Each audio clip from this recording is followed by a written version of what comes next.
Hello and welcome to Friday's edition of Cracking the Cryptic, where today, I think we've got some fun and games for you today. Mark has sent me an email with 2 links in it, which I'm not allowed to open, which seems a bit mean. But one link looks to be to a puzzle. The other link is to a Logic Masters Germany page. And he says I have to open the Logic Masters Germany page first, and only once I've understood what's on that page am I allowed to open the puzzle link. So I have absolutely no clue what's going on, but hopefully it all will be revealed in just a moment. I hope.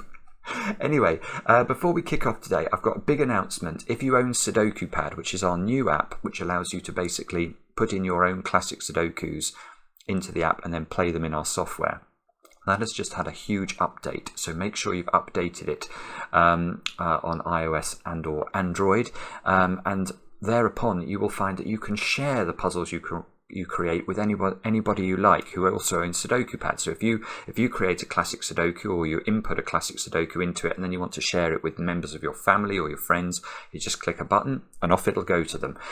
So we're really proud of that. And as a result, what we're going to do, or what we have done in fact today, we've just tweeted a puzzle we've created to share with you. So if you own Sudoku Pad, go to our Twitter, which is @CrypticCracking. Click the link and you will find a classic Sudoku there with a little trick in it. It's not an easy puzzle, but it is, we think, quite a good one. So do have a go at it. Do let us know if you enjoy it. We do plan to be releasing perhaps weekly extra content for Sudoku Pad owners to support the app. So that's quite exciting. Anything else to mention? I've now firmed up. It does look like Sunday night is when I plan to resume my quest against The Witness, this incredible game. I've been absolutely loving it so far. I've done 2 live streams, and I'm going to do a 3rd live stream 10 o'clock Sunday night UK time. So please do join me if you want to see me struggle. Anyway, let's get back to this. I'm looking forward to this. So I've put the link to Logic Masters Germany in Microsoft Edge over here. So you can see that, this is the result of the times. Let me show you. I did the cryptic crossword earlier, coming 12th at the moment. Not awful, under 10 minutes to solve it. Right, now this is going to be it. Right, let's click the button here. What the devil is that? That's a Sudoku. Louis the 15th Sudoku. What? That isn't... That's just a comedy picture of a bloke going like this. It's most certainly not. Hang on, there's some text. I'm going to read the text. I'll try and get it on the screen so you guys can read it too. I don't know if this is going to... This might not work. It's a puzzle by Filuta. Now, is that going to be... Oh yeah, no, that's fine. You should, I think, be all able to see that, or at least nearly. And that's good. So if I do that, we can now read the text together. So we have got, in a celebration of having my first rated puzzle, which featured Mystery XV, I thought I would share with you another mysterious XV gem. Big thanks to CTC Discord users. Florian Wortman. I did Florian's puzzle yesterday. He made the Star Trek puzzle. Fryer and Hilarious Happy Star for their test solves and feedback. You may find it hard to believe, but the image below is a Sudoku self-portrait of, at that time, 14 years old French King Louis the 15th. What? I may find that hard to believe. Well, yes. Yes, I do. Which makes it, in turn, the first documented XV Sudoku.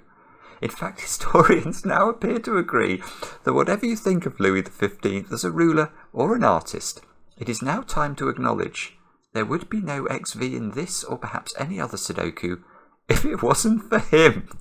What the heck is going on? Unfortunately, F-puzzles and even Pemper were not yet invented in the 18th century, and so unsurprisingly cannot accommodate this historical puzzle, and therefore no link is provided at this time.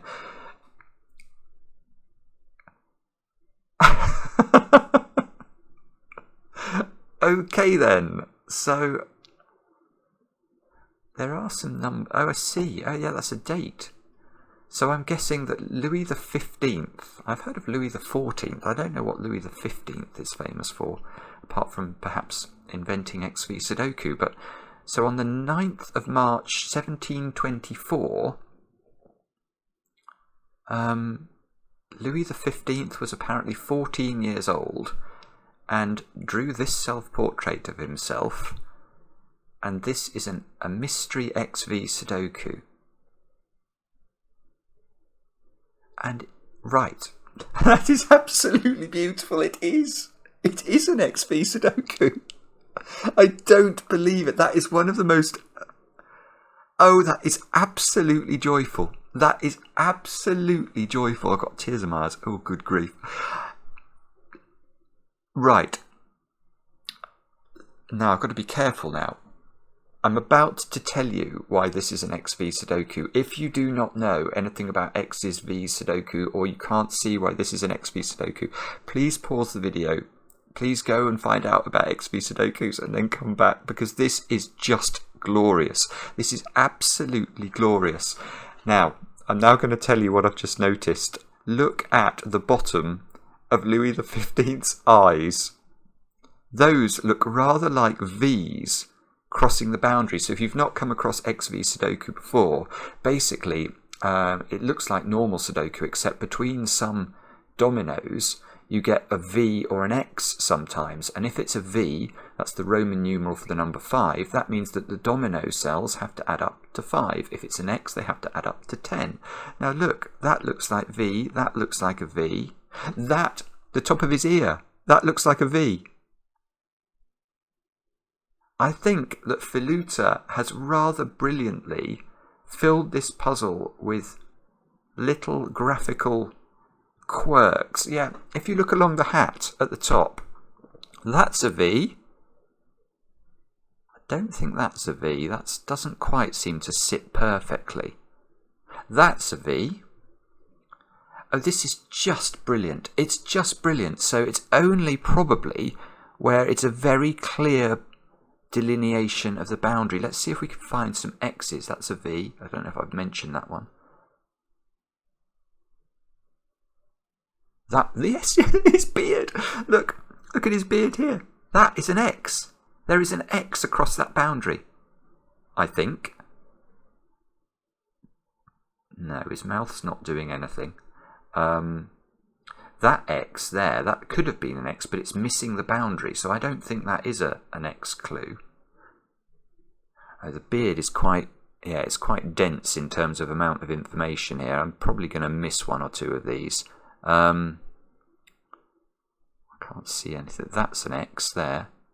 The sort of top of his regalia, his royal clothing, with his shoulder there. That looks like an X. That's a V. No. Yeah, I think that is a V. Or is it? Yes, no, that's a V. Definitely. There. That's a V. That's a V above the 3. That's probably the easiest one to see, actually. I didn't see that one first, but it is there. And that looks like a V. Yes, that's a V there. So basically, Filuta has hidden a whole load of clues. Probably the date is given. I don't know whether there's a negative constraint in the puzzle. We might have to take a view on that, depending on how many clues we've actually got given. Let me now go back to the puzzle page here and put in the link that Mark's given me here. So hang on a second, I've got to paste it in. So get ready, and here we go. And no. Yes, right, okay. So this does look like, I think those V's were in the hat. So I think, well, I mean, it's not surprising. This does look like what we found. There's a couple of X's and a few V's dotted around, the date at the bottom. So this is, I mean, what an idea. I just want, if I had a hat, even a hat that looked like this hat, I would take it off and doff it to Filuta at this point, because it is just a glorious, glorious idea. He's probably, he or she or they probably come up with this puzzle and then had the idea that they could make a drawing like that would hide the clues. And it's just, the thumbnail for this video is going to be to die for. absolute. If this is a good puzzle as well, I will be so happy. Oh, and Mark's been quite kind. Look, he's actually given me the rules as well. All possible XVs are given. So we're actually told about the negative constraint now, which is very kind. So let me read you the rules. It's called Louis XV by Filuta. Normal Sudoku rules apply. Cells separated by a V contain digits summing to 5. So those two digits have to sum to 5. Those two digits sum to 5. Cells separated by an X contain digits summing to 10. That's that one and that one, I think. All possible X's, V's and X's are given. Now what that means is that consider this domino. This domino cannot contain digits adding to 10, because if it did, it would need to have an X between the cells. And there is no X, therefore it's what we call a negative constraint. And that's presumably because there are basically so few V's and X clues. Do have a go. The way to play is to click the link under the video. I hope everyone who's watching the video at this point did look at the picture and did understand it, because if you did, you will be in as happy a mood as I am. Right, with that, I get to play. Let's get cracking. And there's some gimmies. Look, we've got a V there that's connecting a 3, so that's got to be a 2. That's got to be a 3. Right, and instantly, because of the negative constraint, this 2-3 pattern is interesting, because if we think about where 2 and 3 have to go in row 7 now, we know that they're in 2 of these 3 squares, but we also know that there's no V at the boundaries here. So we've got to keep the 2 and the 3 apart. We mustn't let them get too close to each other. That would be naughty. So we've got to actually put them in the sort of perimeter cells there, this one and this one. If we put a 2, 3 in the middle, it will definitely be next to its friend, and therefore we'd need a V clue. So that square is now a 7 or an 8, because that's on an X clue. This V clue now is a 1, 4, because it can't be 2, 3. And these 3 squares are 5, 6 and 8 to complete the row. Which means this, right, okay. So if there's an 8 down here, there's not an 8 in there. So that's 7, that's 3, that's 2, that's 9 to complete the box. And we're off and running by the looks of things. So 9 lives in one of those 3 squares. Yes, yeah, this is lovely again. Look, we can just use the negative constraint again. We've got 1s here and here, and we've got to put a 1 in those 3 squares. Well, therefore, we can't put a 1 or a 9 in this square, because it's going to be next to its friend. So this is a version of Sudoku where we have to basically play gooseberry and keep couples who want to get together apart. Okay, so what do we do next? What else do we need in this box? We need 5s, 6s and 8s. Now, this 4 can't go next to a 6 because there's no X, so we can get rid of that. Okay, I think we're running out of ideas down here. 7 has to be in one of those 2 squares by Sudoku. Maybe we need to look vertically. We need to look towards Louis XV's head. Right, yeah, here we go. We've got a 1 here, so that's got to be a 2-3 pair. We've got so that's a 1-4 pair, because it can't be a 2-3 pair anymore. That means this little V here can't be a 1-4 pair, so that's a 2-3 pair. And there's a 3 here. Right, so we are getting some traction at the top of the grid. So we've got a 2 and a 3 in those 2 squares. We've got a 1 and a 4 on this V, because this square cannot be 1, 2 or 3, so the only thing it can be is 4. That's a 4, that's a 1. That fixes the 1 and the 9 in box 9. This little V here is not 2, 3, so that's 1, 4. And ordinarily, we'd suddenly go, deadly pattern, because of this 1, 4 sort of configuration. So ordinarily, in a normal classic Sudoku, we now wouldn't know which way round this goes. It looks like they could go that way round or this way round without affecting the logic anywhere else in the puzzle. But of course, in XV Sudoku with a negative constraint, if there was a 6 here, for example, it would disambiguate the 1 and the 4 because you couldn't put the 6 next to the 4. That one's got to be 2, 3 because it sees 1 4 pairs in row 4 and row 5. Okay. Now I'm tempted. Right, yeah, let's look at 1s and 4s and where they go in row 6. They've got to go in these 3 squares, and we need to play gooseberry because there's no V's again, so they're a 1 4 pair. This square is now either 6 or 9 because it's on an X clue. Which doesn't, I don't actually know if... Oh, good grief, I've just noticed something that people are going to be shouting at me about. Well, forgive me. I'm overcome with the sheer artistry of the puzzle. Look, there's a 9 here. We can't put a 9 next to a 1, or there need to be an X clue. So that's a 4, that's a 1, that's a 1, that's a 4. Sorry if you've been getting cross about that.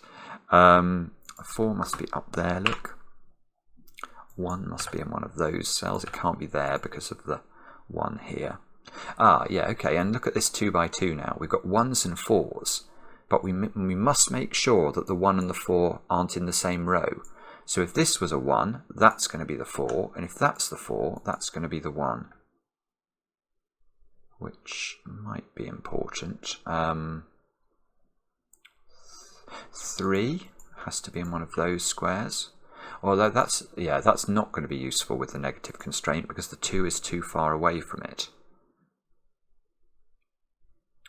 Okay, where now? We should look at 2s and 3s maybe. Oh, yeah, okay, where does 2 and 3 go in row 6? It's got to be in those 2 squares, which is not actually that helpful, is it? Oh, the 1 here can't be next to a 9 anymore. Oh, I know, yeah, okay, so once I got this 4 and placed this 1, then I could have just filled in the X. I didn't do it. So there's a 9 vertically there, which means there's a 9. Right, now where does 9 go in box 2? It's got to be in that domino. And instantly now, well, we knew this anyway, you can tell there can't be a 1 in this domino because there's no X between them. So 1 actually has... so we've got the same thing going on with 1s, look.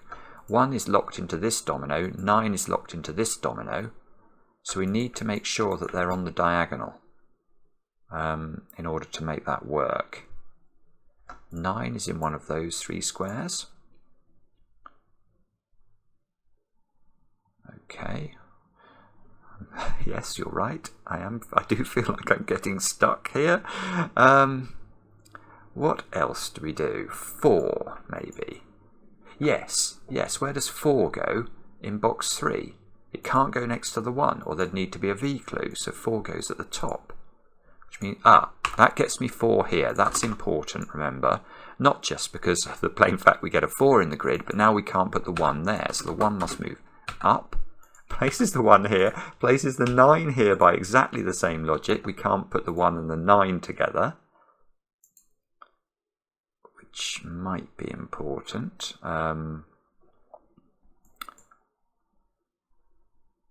2, yes, okay, now I can ask where 2 goes in box 2, because serendipitously, look, it's got to be in this domino, and it can't go next to the 3, so the 2 goes at the top, and we've got a really weird pattern going on in box 2 now. Let me just have a look at this. 2 has to be in one of those 2 cells. So again, because of the negative constraint now, I'm noticing this square can't be an 8, which is a very minor point, but I'll mention it anyway, because if it's an 8, it will be next to a 2, and there ought to be an X in the row. But let's look at those open squares in box 2, because we've still got to place all of the high digits apart from 9. So 5 can go in any of them. 6 cannot go next to the 4, so the 6 must be in one of those 2. The 7 can't go next to the 3, so that's in one of those 2. And the 8 can't go next to the 2, so that's in one of those 2. Oh, no, yeah, now ask where the 6 can go. Because the 6 can't go next to the 4 there either. So in fact, yes, there's only one place in this box now for the... Well, this square is a naked single 5. And now I think there is only one place for the 6, and that's there. Now there's only one place for the 7. That's beautiful. That is really, really beautiful. So we actually get to complete that box. That 7 gives me a 7 down here.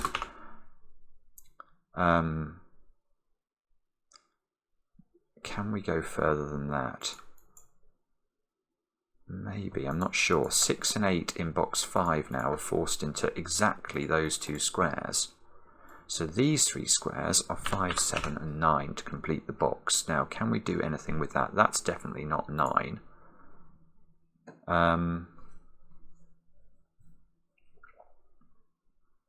So this row is quite... Oh, this has got to be a 5 or a 7, has it? Is that what... Oh, yeah, lovely. Lovely, lovely. Again, this is a 5 or a 7, but one of those 2 squares is a 3. So it definitely can't be a 7. It's going to have to be a 5 because there's no x. So that's a 7. That's a 5, 9 pair. That's not a 5 anymore, look. Can we do any more with this? 5s, 6s and 8s into this square. So in fact, look, that's a 5, 6, 8 triple at the bottom of column 6. And we can't put 8 next to 2 because there's no x. Yeah, that's important, isn't it?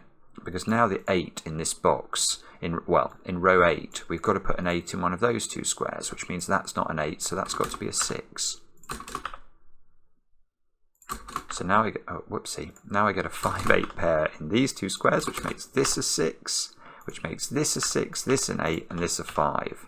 Wow. You see, it's actually a very, very good puzzle. And it's just amplified the genius of it, frankly, that it was all set up with a picture. Look, the 8 and the 6 now, they're resolving these 1s, 4s. You can't put 4 next to 6, so that's a 1, that's a 4. You can't put 8 next to 2, so that's a 3, that's a 2. That's a 4, that's a 1. That's a 3, that's a 2. Can't put 1 next to 9, that's a 5, that's a 9. Can't put 8 next to 2, so that's a 3 and that's a 2. That's a 2 now by pencil marking. There's a 7, 8, 9 at the top of this column. And there's a, what's that going to be, 3, 5, 6 into those squares. Now let's see if we can cross out anything. We can get rid of 9 from that one, 7 from this one, 8 from this one, and 9, because it can't be next to a 1. So that's a 7, that's an 8, that's a 9. This is going beautifully. Now that's a 9. Let's get rid of those. This is 3, 5 and 6. Now we can get rid of 6 from this one, 5 from this one, 3 from this one. And we can't use the negative constraint, I don't think. Might be missing something, but the 3, 5, 6 gives us the 8 at the bottom. So let's take advantage of that. Those 2 squares have got to be 8 and 6, I think. Yeah, this is good. 6 and 8, what can't go next to the 4, what can't go next to the 2. So that's sort of, it suggests we're on the right line with the puzzle. This must be 7 and 9, and there's a 9 here, so that's also fill-inable.